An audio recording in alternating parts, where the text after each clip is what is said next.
का निधन हो गया है, किस लिए आए, क्यों आए, क्या किए?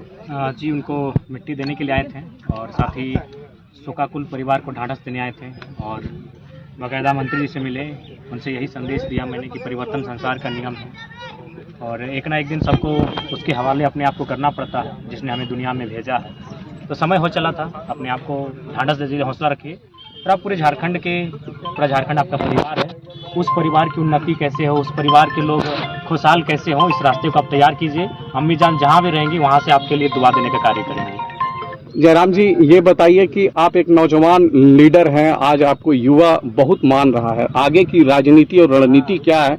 एमएलए चुनाव में क्या उपस्थिति होगी आपकी पार्टी की? देखिए, 24 वर्षों का झारखंड हो चुका है, लेकिन आज भी देख सकते हैं हमारे हिस्से की नौकरियों को, चाहे आउटसोर्सिंग की बात कीजिए, टेंडर की बात कीजिए या प्राइवेट सेक्टर्स की बात कीजिए, कहीं भी झारखंड के लोग अगर खोजने जाएंगे तो नहीं मिलेंगे।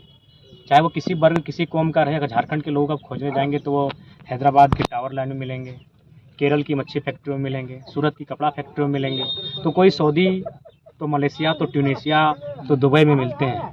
ये दुर्भाग्य का विषय है। 40% खनिज देने वाला झारखंड राज्य, 75 से 80 प्रकार के मिनरल्स देने वाला झारखंड राज्य, अकेले 27% कोयला देने वाला झारखंड राज्य, अगर आज इस प्रकार से पलायन और बेरोजगारी की मार झेलेगा तो कहीं ना कहीं एक सवाल खड़ा होता है कि राज्य किनके लिए बना था। ये सत्ता में अगर आप आते हैं, उपस्थिति होती है, तो किस तरह झारखंड को आप देखिएगा, किस तरह चलाने का प्रयास? सबसे पहली बात है कि भारत एक विविधताओं का देश है।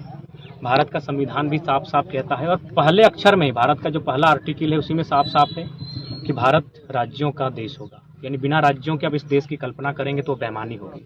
तो जब भारत राज्यों का देश होगा तो बिहार यदि एक राज्य है, बंगाल यदि राज्य है, गुजरात यदि एक राज्य है और उन राज्यों की यदि अपनी मर्यादा और पहचान और परंपरा है, तो झारखंड भी एक राज्य है, उसकी पहचान, परंपरा, उसकी पहचान होनी चाहिए। तो हम सबसे पहले स्थानीय नीति की बात करेंगे, एक मजबूत स्थानीय नीति बनाएंगे जो इस राज्यवासियों में एक अंतर लाए कि इस राज्य के मूल निवासी कौन है। देखिए, भारत की आबादी अभी लगभग 1.5 अरब के लमसम है, यानी 1 अरब 40 करोड़ के आसपास है और झारखंड की आबादी 3.5 करोड़ के आसपास लगभग। हम 3.5 करोड़ झारखंड के लोग भारतीय हैं, लेकिन सारे भारतीय झारखंडी नहीं है। बस इतना सा फंडा को समझना है, सारे भारतीय झारखंडी नहीं है पर सारे झारखंडी भारतीय हैं। तो ठीक उसी प्रकार झारखंडी कौन है, इसकी पहचान।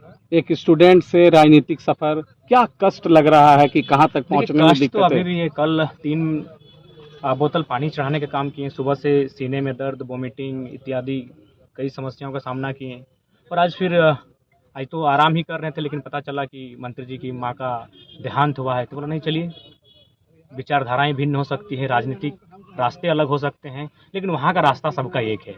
मान्यता अलग हो सकती है, कोई अल्लाह, कोई खुदा, कोई भगवान, कोई ईश्वर, कोई गॉड, कोई प्रकृति, कोई बूढ़ा बाबा, मान्यता अलग हो सकती है, लेकिन रास्ता सबका एक है। तो हमने कहा कि ऐसी घड़ी में इंसान को अपनी आपसी विचारधाराओं को भूलकर कंधे से कंधे मिलाकर खड़ा होना चाहिए, लोगों के दुख में शरीक होना चाहिए। युवाओं को रोजगार मिले, उनको उनका अधिकार मिले, उसको लेकर आज के युवा को आप क्या मैसेज दीजिएगा? देखो, उनको तो हम यही मैसेज देना चाहेंगे कि देखिए, आज अगर सबसे बड़ी जिम्मेवारी किसी की है तो राजनेताओं की है, जिनके हाथों में इस राज्य की बागडोर है, जिनके हाथों में इस राज्य की भविष्य का रोड मैप है। तो उनसे अगर आप संतुष्ट नहीं हैं और आपको लगता है कि वो आपके आशाओं के अनुरूप कार्य नहीं कर रहे हैं, तो उनको बदलना चाहिए। युवाओं के हाथों में कमान देनी चाहिए, युवाओं के हाथों में बागडोर देनी चाहिए, ताकि इस राज्य को उस राज्य में तब्दील किया जा सके जिस उद्देश्य के साथ हमारे महापुरुषों ने इस राज्य को अलग बनाया था। Thank you.